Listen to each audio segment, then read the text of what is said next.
Salud amigos, tripulantes de nuestra querida, contaminada y única nave espacial.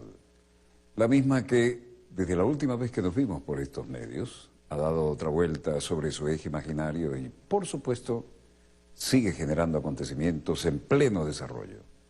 Interesantísimos los de hoy, fluida situación internacional para variar, pero además una reminiscencia de las viejas culturas milenarias y cómo, de alguna manera, cada vez que hay un drama de tipo guerra, se pasa por encima y a veces se respetan aquellos rastros de civilizaciones superadas, aunque a juzgar por los resultados tal vez no las hemos superado, sino que hemos deformado su herencia. No quiero ser muy críptico. El tema es que hoy vamos a abrir con Siria, y todos sabemos que todo el Medio Oriente, pero especialmente algunas de las naciones como Siria, son el receptáculo de viejas culturas mediterráneas, ancianas culturas que dejaron huellas permanentes, ¿no? Y una de estas tiene que ver con la acción de Moscú, tan criticada por las potencias occidentales, tratando de evitar este descarado desmembramiento del Medio Oriente, de acuerdo a los intereses geopolíticos de Washington y su aliado israelí. En Palmira, una ciudad más que histórica, no solo se han dado a la tarea de bombardear, actuar, tratar de poner orden, sino que además en las ruinas de Palmira han traído una orquesta sinfónica, rindiendo respeto a aquello, y escuchar la chacona de Johann Sebastian Bach en las ruinas de Palmira es algo que para los pelos a más pintado, ¿no? Pero esto es algo de un mensaje. Supongo que lo que harían los estadounidenses en lugar de traer una sinfónica a las ruinas de Palmira sería ponerse a vender perros calientes o hamburguesas, pero en fin, eso queda al gusto de cada uno.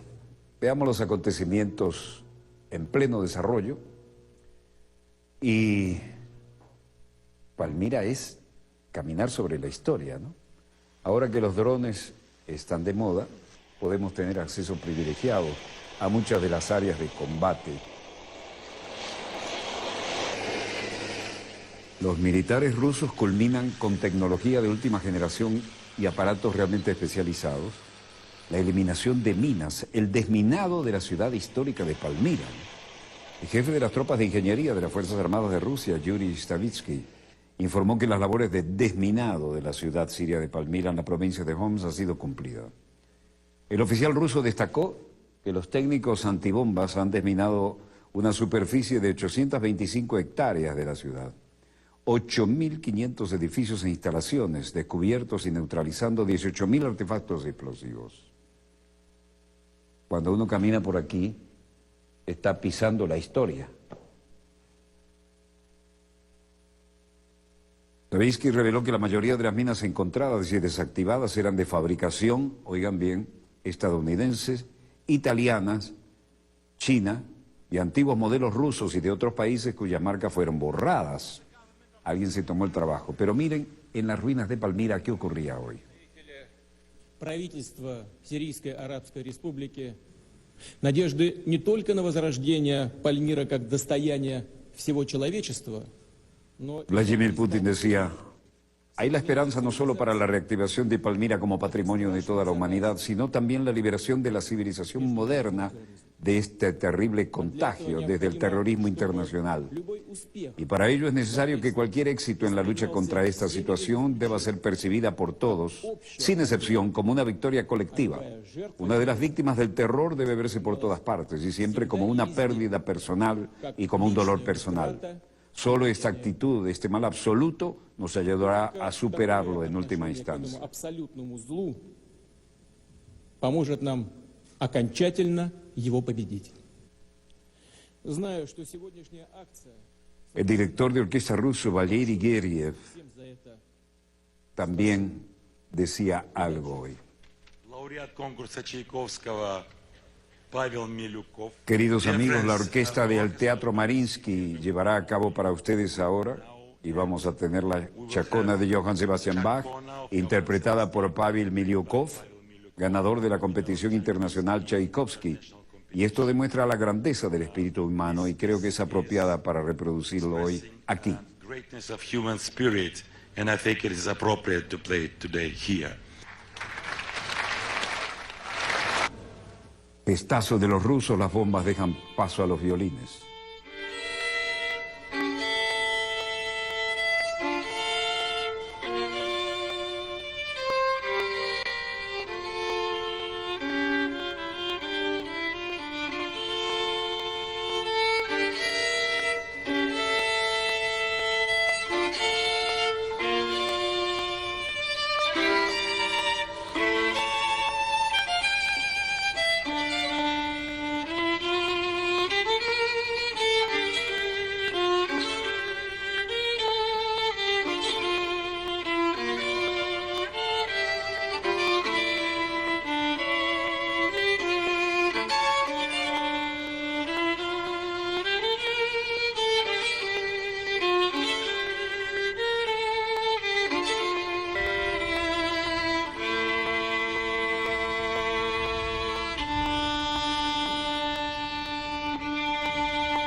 El presidente ruso Vladimir Putin lo había presentado a través de videoconferencia a las personas reunidas en Palmira para asistir al concierto dirigido por el maestro ruso.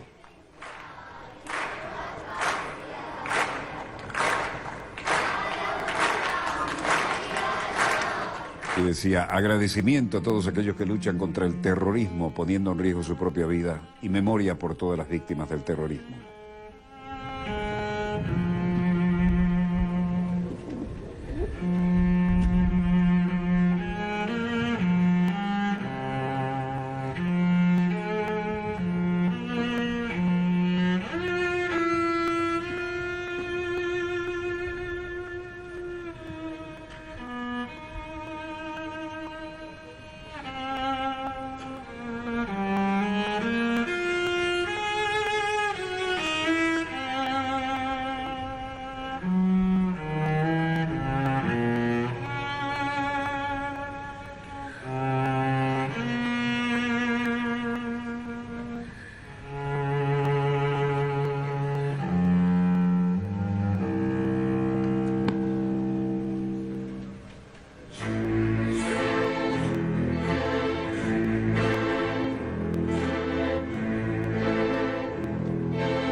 Palmira fue elegida como Patrimonio de la Humanidad en 1980. El 20 de junio de 2013, UNESCO incluyó a todos los sitios sirios en la lista de Patrimonio de la Humanidad en peligro para alertar sobre los riesgos a que están expuestos debido a la guerra civil fabricada premeditadamente en Siria.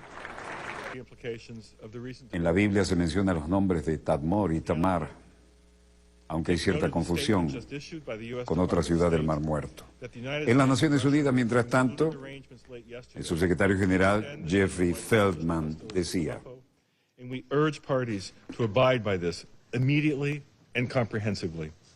tomamos nota de la declaración que acaba de emitir el Departamento de Estado de Estados Unidos, en que Estados Unidos y Rusia concluyeron ayer arreglos para extender el cese de hostilidades hasta Alepo.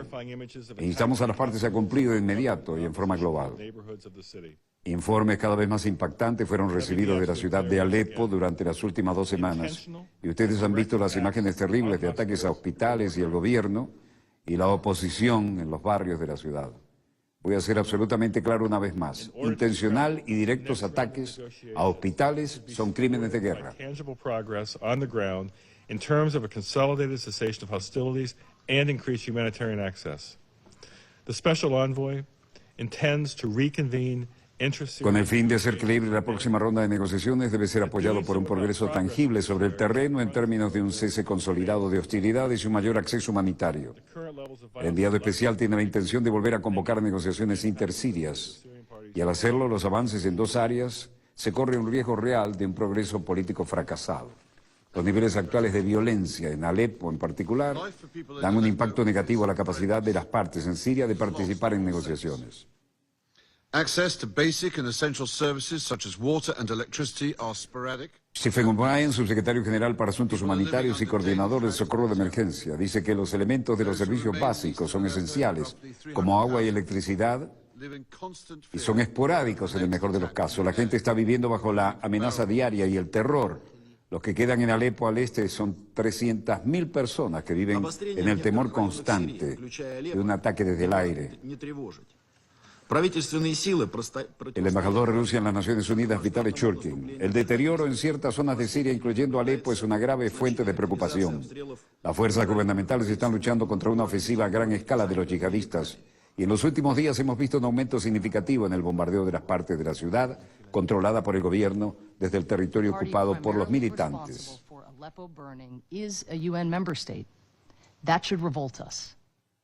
Embajadora de Estados Unidos ante las Naciones Unidas, Samantha Power, dice: la parte principal responsable de Alepo, que quedó en un estado absolutamente deplorable. Como miembro de la ONU, revuelvo, la parte responsable es un Estado miembro de la ONU indiferente, frío al sufrimiento espantoso de su gente.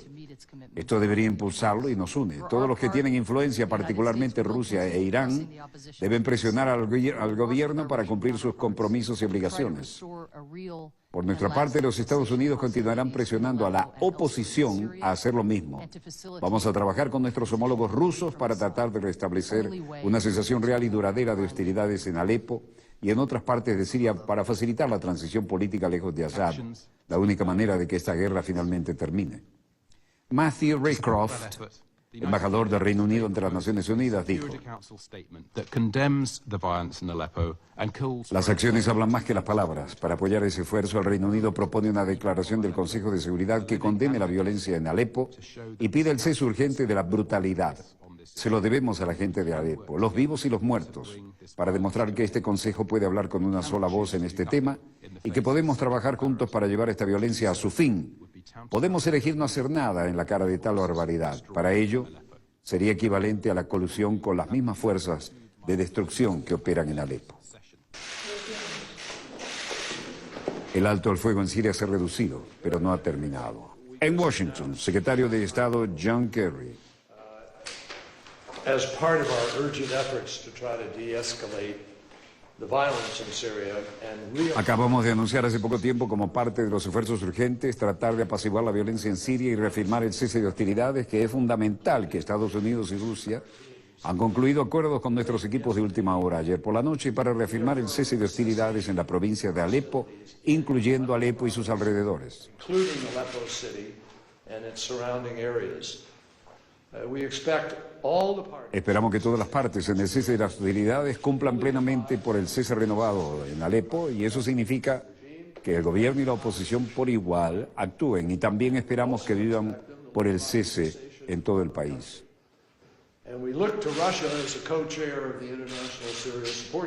Y miramos a Rusia como copresidente del Grupo Internacional de Apoyo a Siria para ayudar a la prensa a no dejarse presionar, ya que tienen relación más fuerte al parecer con el gobierno, para presionarlos al cumplimiento de este esfuerzo.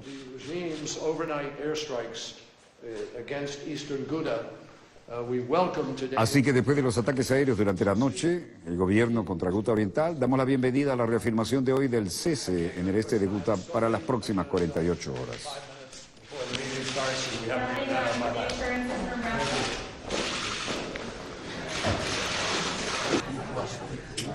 Le acompañaba, por supuesto, Federica Mogherini, la alta representante de la Unión Europea. Y en la Casa Blanca, la rueda de hoy. The refreshing of the cessation of hostilities in and around Aleppo was slated to take effect. Mi opinión es que la renovación y la cesación de las hostilidades en Alepo y sus alrededores fue programado para entrar en vigor ayer a la medianoche, hora de Damasco, y desde entonces hemos visto una reducción en la frecuencia e intensidad de la violencia. Pero seguimos preocupados acerca de algunas violaciones, e incluso en esa área continúan. Pero también hay otros lugares en el país que no hemos visto la adhesión consciente o el cese de hostilidades, tanto de gobierno como de la oposición, aunque lo firmaron. But there are also other places in the country where we have not seen the steadfast commitment to... Ciertamente estamos interesados en continuar para refrescar el cese de hostilidades en aquellas áreas donde empezó un poco a deshilacharse, y esperamos con el acuerdo al que se llegó hace 36 horas y se implementó demos como resultado una reducción de la violencia en Alepo y sus alrededores, pero todavía hay demasiadas violaciones en los alrededores de Alepo y en otras partes del país que son una fuente de gran preocupación aquí. Well, we certainly are interested in continuing to refresh the cessation of hostilities in those areas where it started to fray. And look, the agreement that was reached 36 hours ago did result in, or I should say the agreement that was implemented 36 hours ago did result in a reduction in violence in and around Aleppo. But there's still... Nos adelantamos a la traducción para que vean que ni siquiera hablan de un gobierno, ¿no? Aunque siempre tuvieron relaciones, ahora hablan de un régimen.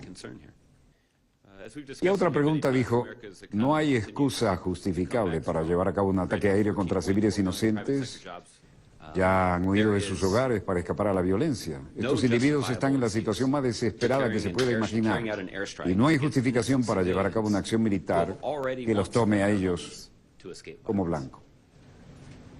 These individuals are in the most desperate situation imaginable. And there is no justification for carrying out military action that's La Casa Blanca condena lo que dice es el ataque aéreo en el campo de refugiados, pero sigue preocupada por las violaciones de la tregua en Alepo. Y aquí estamos en Kilis, en Turquía.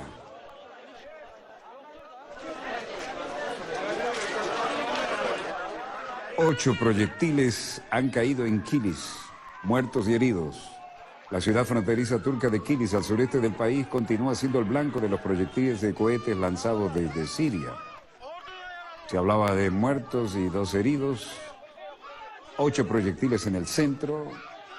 Las tropas desplegadas en la frontera respondieron inmediatamente al ataque. 3 proyectiles más disparados por la madrugada desde los puestos del Daesh en Siria cayeron en distintos puntos. 4 personas, entre ellas 2 policías, resultaron heridas. Además, a las horas vespertinas, como estamos viendo por la altura del sol, se dispararon 5 proyectiles contra el centro de la ciudad. Una persona falleció y otras 8 resultaron heridas en estos atentados. Por otra parte, las Fuerzas Armadas turcas respondieron a los cohetes lanzados por el Daesh contra Kilis y atacaron con cohetes Katyushka a los puestos del Daesh. 5 terroristas fueron asesinados, de acuerdo con las primeras conclusiones. 20 más fueron neutralizados tras atacar 2 vehículos armados de la organización terrorista Daesh, determinados en la zona de Kara Mesra y Dudiyan.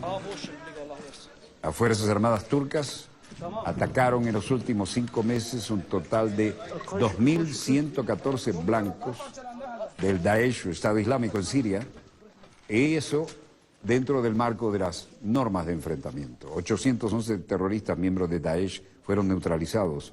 153 más resultaron heridos. Ankara, Turquía. Renuncia al primer ministro Davutoglu. Son MKYK toplantısında yaşanan gelişmeler çerçevesinde yaptığımız istişarelerle ve son olarak da bugün MKYK'da... El partido acá está al borde de una nueva era después de mantener conversaciones durante la última reunión del comité de la Junta Ejecutiva y el enlace con los miembros de la Junta de hoy. Decidí celebrar un congreso extraordinario en mayo de 2016 en cumplimiento con las normas del partido. Y luego viene la contundencia. Creo que sería mejor cambiar al presidente del partido acá en lugar de cambiar la Junta Directiva Central con el fin de asegurar la continuidad de la unidad y la solidaridad del partido acá. La renovación de los miembros de la Junta Directiva Central habría desencadenado discusiones innecesarias. Por lo tanto, no estoy considerando la posibilidad de presentarme como candidato en las actuales circunstancias. El Congreso se celebrará en la unidad y la solidaridad. No debería haber ningún argumento porque la fe del partido acá es ahora la fe de Turquía y la fe del nuevo mundo.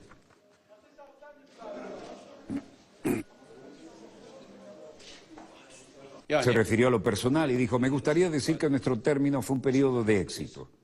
No hay fracaso o remordimientos que me llevaron a tomar esta decisión. He realizado mis deberes con honor y con éxito. Ya da tarafımca atılmış bir adımdan duyulmuş pişmanlık söz konusu değildir. Yaptığım görevi hakkıyla ve onurumla yaptım. Y luego, dirigiéndose a los votantes, dijo, hemos hecho todo lo posible por proteger vuestros derechos. Sizin hukukunuzu korumak bağlamında gereken adım neyse atmaya gayret ediyoruz. Pensamos que se desempeñarían en sus funciones durante 4 años, pero créanme, no es mi elección ni deseo acortar este mandato corto. Es el resultado de una necesidad. Me gustaría decir que he cumplido todas las promesas que les hice antes de las elecciones. Bu bağlamda şu noktada en azından hukukumuzun gerçekleştiğini ifade etmek isterim ki size seçim meydanlarında verdiğim ve bu sebeple sizin sağladığınız desteğin kaynağı olan vaatlerimizin No importa cuál será la decisión que tomemos hasta hoy, el gobierno estará al timón hasta el último momento y nadie debería atreverse a dañar el equilibrio económico interno del país. La depreciación de la lira turca debe continuar, nadie sabe. El poderoso gobierno del partido acá debe completar el periodo de 4 años. ve hiç kimse ekonominin iç dengeleriyle oynamaya da kalkmasın. Kurdaki düşüş, sağlıklı düşüş devam etmelidir. Hiç kimse şüphe de etmesin. Y una vez más me gustaría reiterar que independientemente de cualquier novedad voy a mantener mi palabra. Mi lealtad a nuestro presidente continuará hasta el último suspiro. Nadie tiene que escuchar una sola palabra en contra de nuestro presidente. Todo el mundo debe saber que yo nunca dejaría que la gente explotara políticamente este asunto. Vefa ilişkisini sürdüreceğim. Hiç kimse benim ağzımdan Bueno, parece que Davutoglu dimite por lo que él considera la obsesión de Erdogan de convertir a Turquía en una república presidencial. açık ve net bilinmesini isterim. Bunun Las causas son muchas, pero la razón clave es el deseo de Erdogan de efectuar una reforma constitucional que concedería mayores facultades al presidente, convirtiendo al país de hecho en una república presidencial.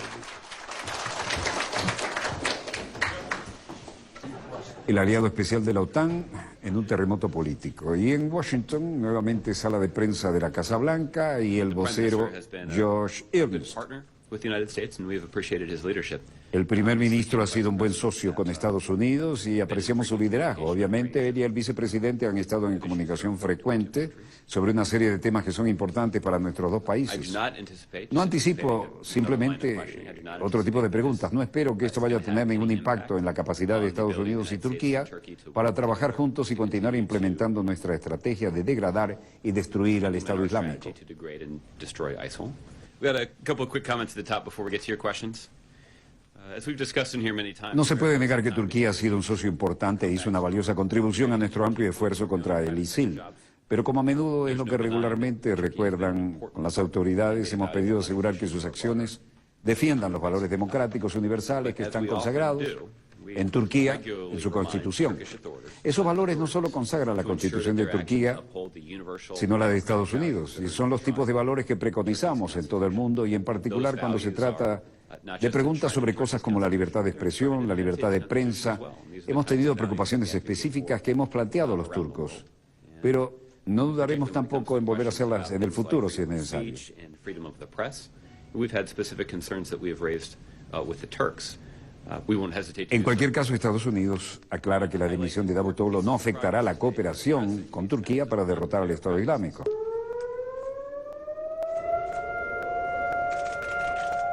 Las sirenas que durante 2 minutos recuerdan en Israel los aniversarios del Holocausto.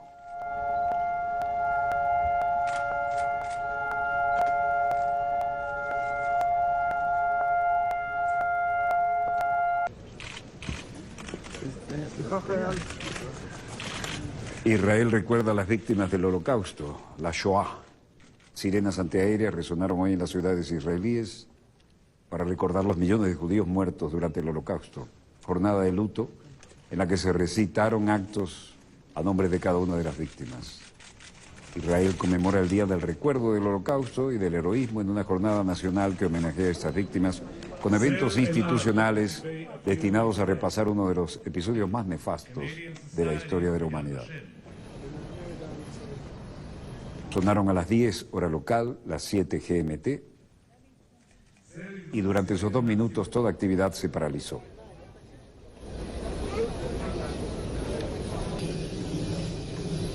Los actos en recuerdo de la Shoah, como se llama en hebreo el Holocausto, prosiguieron tras sonar las sirenas con la lectura de nombres de víctimas, una iniciativa que interpreta y pretende mantener vivo la memoria de cada una de las personas que murieron.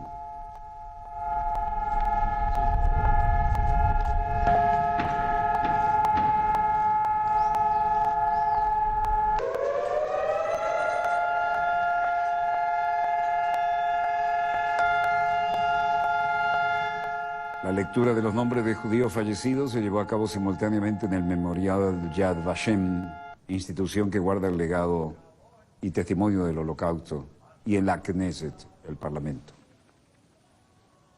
Mientras tanto, en Moscú, las cosas se recalientan un poco.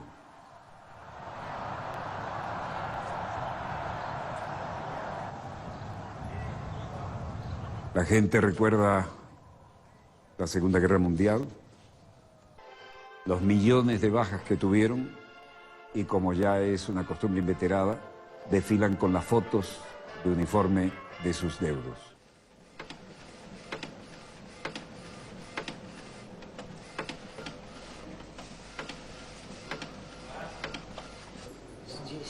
Rusia se prepara para el gran desfile del Día de la Victoria este 9 de mayo. La gente prepara pancartas con las fotos de aquellos familiares caídos en aquella horrible batalla.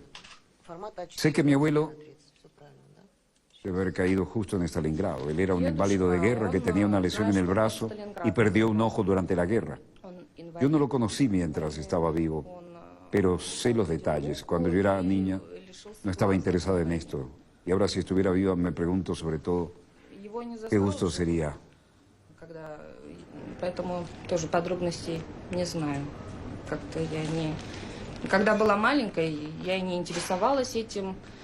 Вот. А сейчас, конечно, если бы он был жив, я бы порасспрашивала все подробно. Los empleados de la Petrofoto, el Photoshop, diríamos nosotros, Chanel Burkotova, dice, para mí fue inesperado que la gente estuviera tan activa. No fue un sentimiento sobre él. Sus ojos brillaban con sentimientos. Estábamos tan orgullosos por el hecho de que van a realizar ahora retratos de sus abuelos y los van a desfilar en la Plaza Roja. Y me sentí muy feliz por ello. El mes más interesante en el trabajo. Así lo dice Verónica Krylova.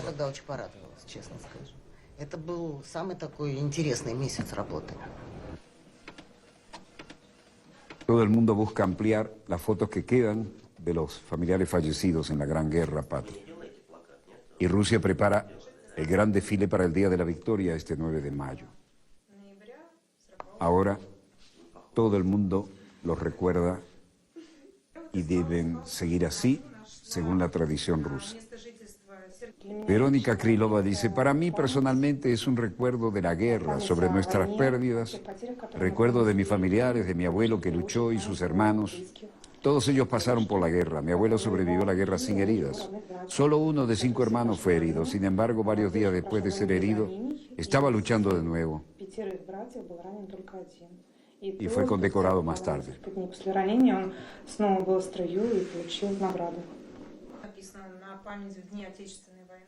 María Krylova, otra que trata de rescatar los recuerdos de las viejas fotos de la guerra. Por supuesto que no puedo decir gracias a mi abuelo en persona porque ha muerto, por desgracia. Pero al caminar por la calle con su retrato, al menos de esta manera, él y todos los que tomaron parte de la Gran Guerra Patria pueden recibir algún agradecimiento por su sacrificio. El evento del 9 de mayo, el Día de la Victoria, se desarrollará en un gran desfile en varias ciudades de la nación rusa, la cual contará con 10.000 militares marchando solo en la Plaza Roja e irán acompañados por columnas de equipos militares, 128 tanques modernos, antiguos, vehículos blindados, complejos de misiles, más de 70 helicópteros, aviones militares que sobrevolarán el corazón de Moscú. Tradicionalmente, las maniobras aéreas corren a cargo de los pilotos de los grupos de demostración acrobática Strizhi y Russky Vitiadze. Los ensayos en sí son imponentes.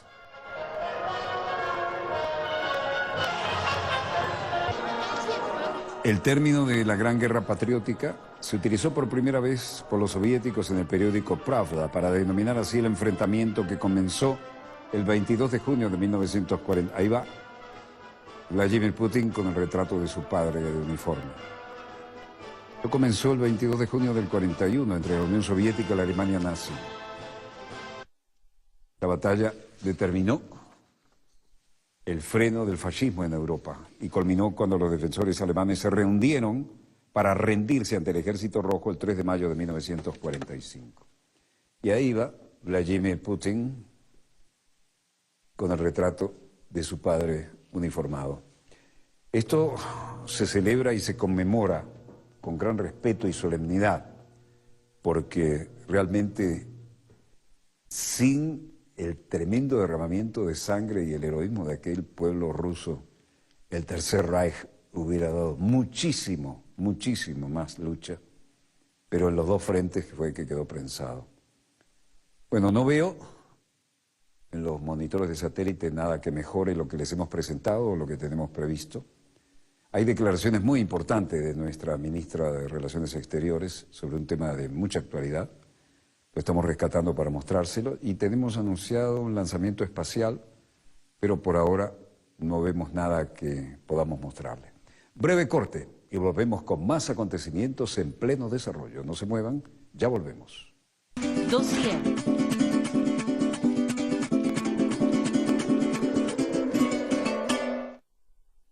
Volvemos con más acontecimientos en pleno desarrollo. ¿Ha tenido problemas usted aquí en Venezuela buscando cosas tan elementales como papel higiénico, toallas sanitarias, elementos de primera necesidad? Sí, ¿no? ¿Cuántas veces mostré yo este libro, verdadero bestseller, ya está gastado de tanto repasarlo y repasarlo? Estos son los documentos de la transnacional estadounidense, los documentos secretos de la ITT, International Telephone and Telegraph, que junto con la Embajada de los Estados Unidos de Norteamérica en Santiago de Chile, coordinaron con la oposición y la ultraderecha y las Fuerzas Armadas, aquellas que no son estas, que es el pueblo uniforme, el derrocamiento de Salvador Allende. ¿Qué fue lo primero que hicieron desaparecer para que nadie se quedara tranquilo? Papel higiénico y toallas sanitarias. Después, todos los artículos de primera necesidad. Yo perdí la cuenta de cuántas veces mostré esto, pero esto es el manual del golpe de Estado moderno, y precisamente esto es lo que nos han aplicado a nosotros. Uno diría, y es un lugar común, guerra avisada no mata soldados. Claro que sí los mata, sobre todo si perfeccionaron el método. Sobre esto nos habló hoy en forma contundente nuestra ministra de Relaciones Exteriores.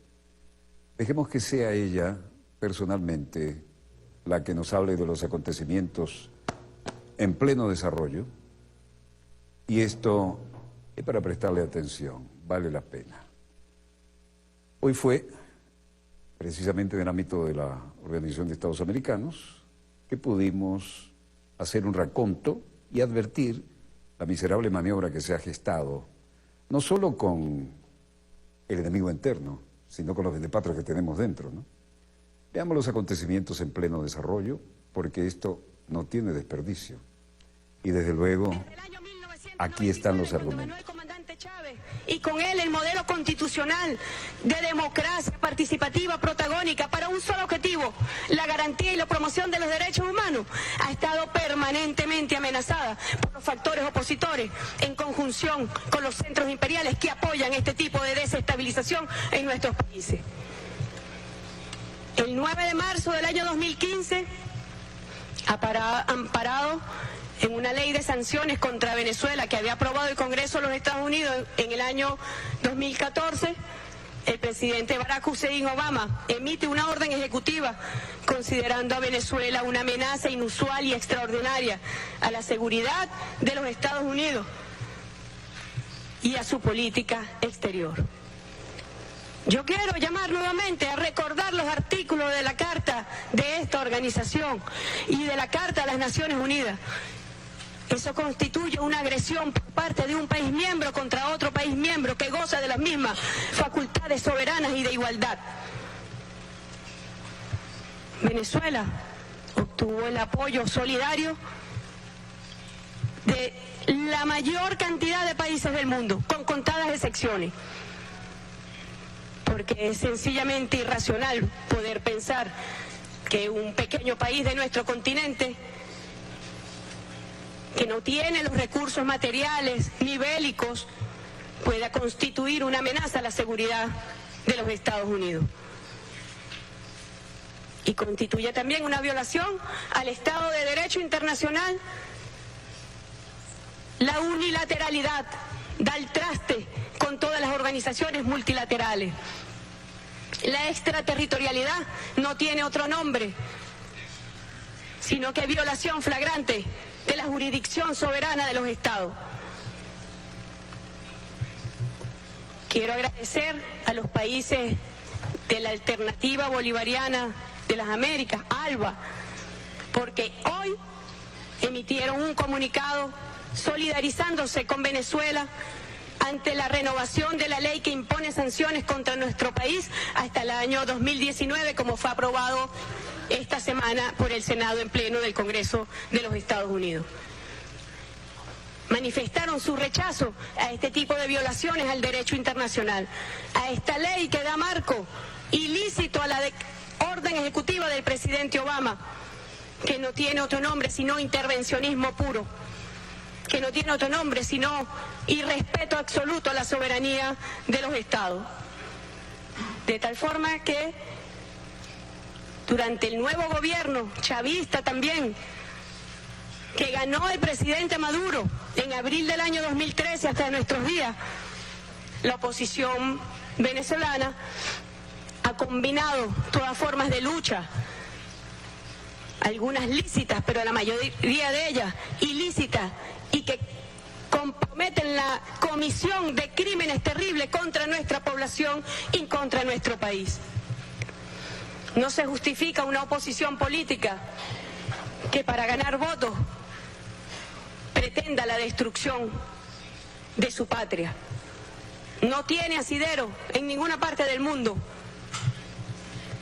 Sin embargo, los medios de comunicación, y en el caso concreto, lo que tiene que ver con esta organización, y por eso nosotros hemos denunciado que el secretario general de esta organización, que ni vale la pena nombrarlo porque no importa cómo se llame, sigue jugando un rol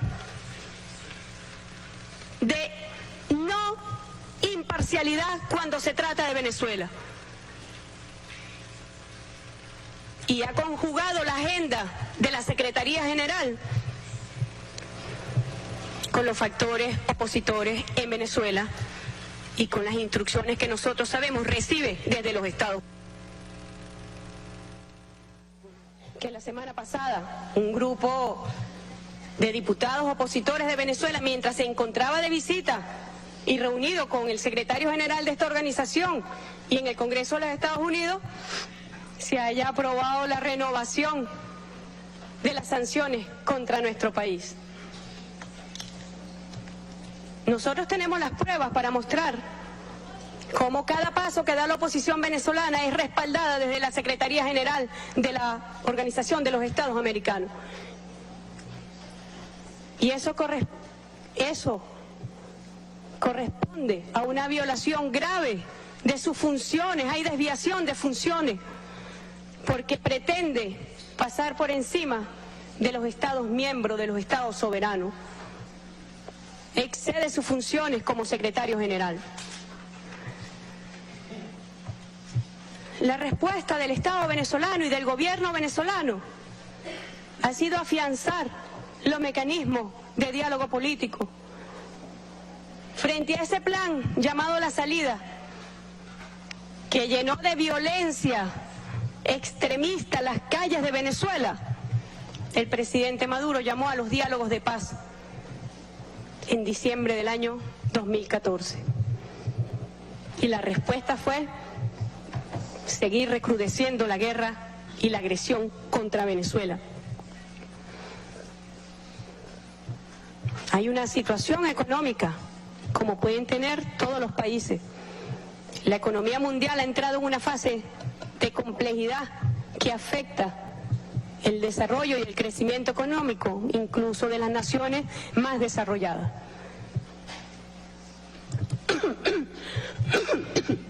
Disculpe. En el caso específico de Venezuela, sin duda alguna vinculado a la baja de los precios del petróleo. Y el presidente Maduro, en enero del año 2014, mientras se encontraba por el mundo haciendo una gira, para lograr el concierto de los países productores, OPEP y no OPEP, para reequilibrar el mercado energético, para recuperar los precios del petróleo, la oposición venezolana ha apoyado desde el exterior, desarrollaba un plan de desabastecimiento de productos básicos de alimentación y de medicamentos. ¿Y en qué ha consistido ese plan? Ante la complejidad presupuestaria que ha significado la reducción del 97% de nuestro presupuesto derivado de las bajas del precio del petróleo, que sabemos que la caída de los precios tiene un factor geopolítico importante para atacar a países no alineados con los intereses hegemónicos de país hegemón de los Estados Unidos de Norteamérica, para atacar a Rusia, para atacar a Irán, para atacar a Venezuela. La historia es larga, porque durante estos años desde que el comandante Chávez llegó al poder, se ha intentado todo tipo de insubordinación, de insurrección contra el Estado constitucional de Venezuela. Es larga la historia. Golpe de Estado, boicot petrolero, boicot financiero, acecho mediático, boicot socioeconómico. Y entonces deberían preguntarse quienes pretenden sacar al presidente Maduro y derrotar la voluntad popular, deberían preguntarse por qué, qué ha pasado, por qué nada nos sale bien.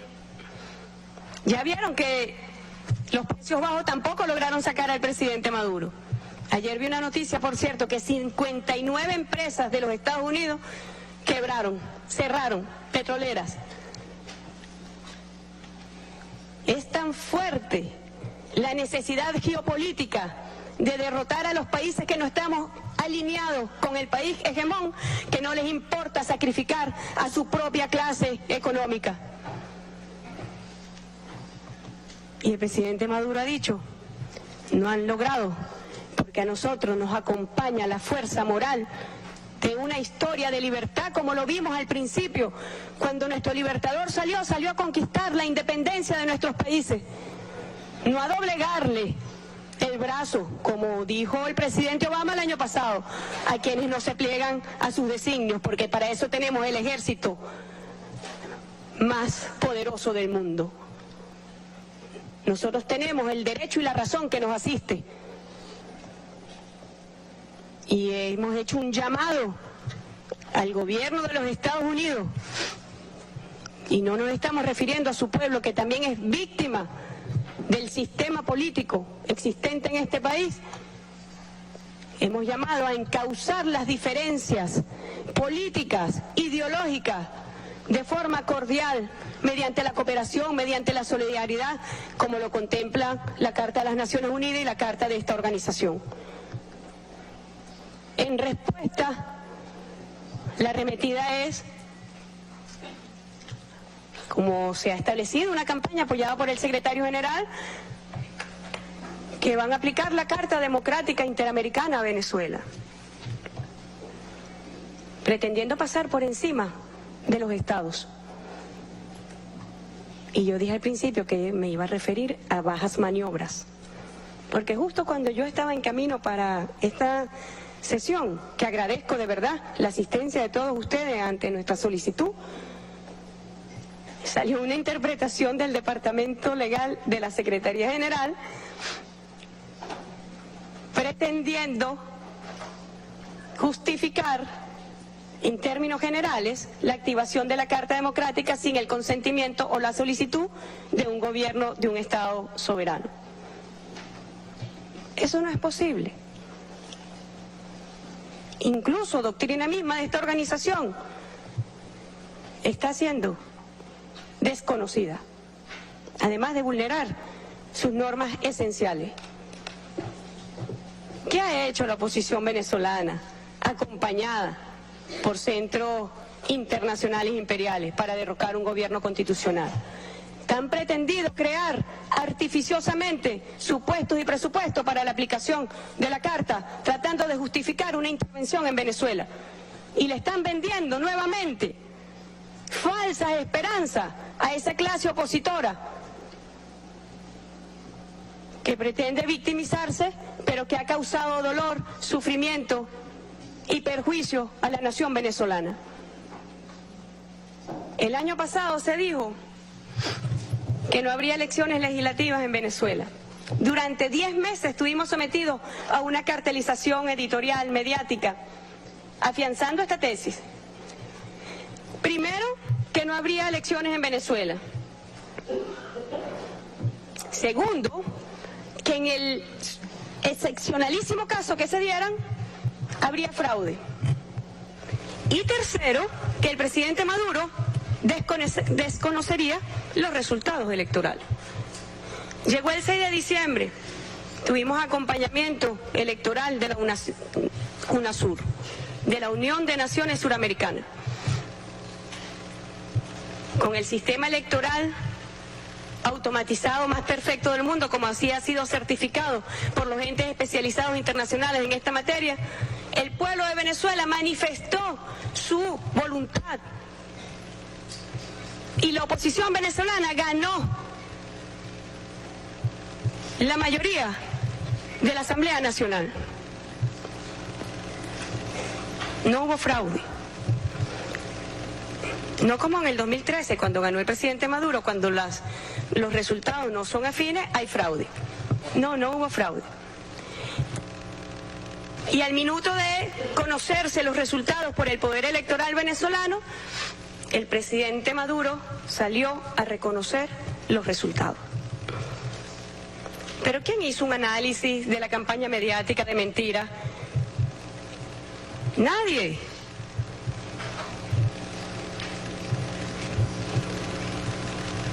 ¿Qué ocurrió desde entonces? En enero de este año, la oposición venezolana asumió las riendas del Poder Legislativo. Y las primeras palabras de su presidente fue decir que en 6 meses sacaban al presidente Maduro. Es decir, el objetivo del Poder Legislativo había sido desvirtuado desde su inicio. Y desde entonces se han dedicado a transgredir la constitucionalidad de las leyes sociales promovidas por el comandante Chávez. Y aprobaron una ley a todas luces de los delitos cometidos, como ellos lo confiesan en esa ley, desde enero de 1999 hasta el presente y el futuro. Amnistían delitos futuros, amnistían los asesinatos, amnistían los incendios, amnistían el sabotaje a la industria petrolera. Hacen un relato de todo, absolutamente todas las acciones criminales que han hecho contra el Estado venezolano, contra la democracia en Venezuela. Y desde su posición legislativa pretenden el autoperdón, desvirtuando la figura de la amnistía. Pero más aún, dicen, también serán amnistiados los delitos futuros, haciendo un llamado claro a derrocar al gobierno constitucional con la promesa de que serán amnistiados. Una ley de impunidad que pretende algo incluso aún más grave, como es desvirtuar la función del Estado de Derecho y del Poder Judicial. Y esta ley, llamando a la violencia para derrocar al gobierno, tuvo también un llamado no despreciable. El 14 de marzo, después de haber renovado la orden ejecutiva del presidente Obama, considerando a Venezuela una amenaza y que constituye una agresión de un país miembro de esta organización contra Venezuela, le dice a Venezuela que tienen que cambiar al gobierno del presidente Maduro. Yo creo que la humanidad entera y el planeta, lamentándolo mucho, se ha acostumbrado a que los centros imperiales vulneren los estados de derecho y desconozcan las normas que rigen el comportamiento entre las naciones libres y soberanas. Es una pena realmente que frente al multilateralismo se pretenda imponer los poderes fácticos unilaterales para derrocar a gobiernos que no son del ánimo ni del gusto de los centros imperiales. Eso es una vergüenza mundial. Y yo tengo que decirlo, lamentablemente, que la Organización de los Estados Americanos ha fracasado en su intento por encauzar a que el país que ha creado mayor desequilibrio en nuestra región, por el poderío en relación a los otros en nuestro continente, no habiéndose ni siquiera encauzado en la legalidad interamericana, pueda respetar la legalidad universal. Eso es un fracaso de la organización, un marcado desequilibrio y una contradicción ideológica entre imperialismo y bolivarianismo, entre imperialismo y soberanía. Ese es el orden del día de esta organización, por eso dije, no por ofensa, que no importa el nombre de quien esté sentado acá como secretario general, es el papel que le corresponde jugar en beneficio del país hegemón. Se ha hablado también de una crisis humanitaria en Venezuela. Yo traje acá el último informe de la CEPAL, donde muestran los índices socioeconómicos de todos nuestros países. Yo creo que ese es un argumento, además, completamente irrespetuoso frente a las crisis humanitarias derivadas, no de catástrofes naturales, por ejemplo, derivadas de catástrofes producto del cambio climático, que responde también al modelo de desarrollo capitalista, donde los centros imperiales tienen mucho que decir y mucha responsabilidad.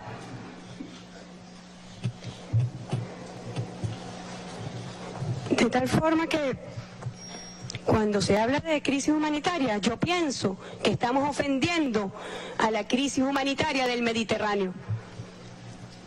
Y el Mediterráneo tiene nombre y apellido. El intervencionismo bélico violento con países de allende regiones como el Medio Oriente, como el África. Ahí están las consecuencias del intervencionismo, de la violencia, del belicismo. Y por eso yo llamo a la reflexión, compañeros, Estados miembros, Estados soberanos, a que pensemos en una forma distinta de concebir las relaciones. No como espacios de influencia de un Estado hegemón, no. Ya el presidente Correa y los países del ALBA hemos acompañado esta propuesta, que la OEA se convierta en un espacio de diálogo entre la CELAC y América del Norte. Es un espacio de diálogo. Y desde Venezuela nosotros no vamos a permitir que aquí ningún país, y lo voy a decir con nombre y apellido, Estados Unidos, sirviéndose de la Secretaría General y de factores violentos en Venezuela, pretenda la intervención de nuestra patria. No hay forma de que eso ocurra. El pueblo de Venezuela será una gran muralla de ética, de moral, de fortaleza histórica. Y yo quiero cerrar estas palabras como inicié, rindiendo homenaje a nuestro libertador Simón Bolívar, libertador de América. Yo quiero también rendir homenaje al comandante Hugo Chávez, que sabemos que toda esta patraña por derrocar al gobierno del presidente Maduro tuvo su origen en la conquista de la soberanía política, económica y social en Venezuela gracias a Chávez. Con él decimos, con nuestro libertador, el amor por la patria vencerá, el amor por Venezuela vencerá. No lo van a impedir los burócratas ni la oscuridad, no lo van a impedir. Venezuela sigue su curso. Y estimados compañeros, yo de verdad, desde el fondo de mi alma, agradezco que ustedes hayan tomado su tiempo para escucharlo, que ustedes hayan dispensado su tiempo, porque yo sé que hay preocupaciones de buena voluntad sobre Venezuela y se justifican con una campaña mediática como la que hemos sufrido. Se justifica que países amigos se preocupen sobre Venezuela, y por eso yo quise venir acá a traer la verdad de nuestra patria, una patria libre, soberana e independiente. Muchas gracias. Bueno, no pudo ser más contundente esta brillante exposición ante la Organización de Estados Americanos de nuestra ministra de Relaciones Exteriores, y además, como vieron ustedes, no necesita ningún texto. Aquello salió de la profunda indignación que todos compartimos, por lo menos los bien nacidos, a este esperpento que se está llevando a cabo en pleno desarrollo contra la soberanía de la República Bolivariana de Venezuela. Así que cerramos con esto nuestro dossier de hoy. No podía ser de otra manera porque no va a ser muy frecuente este tipo de exposición en los medios privados.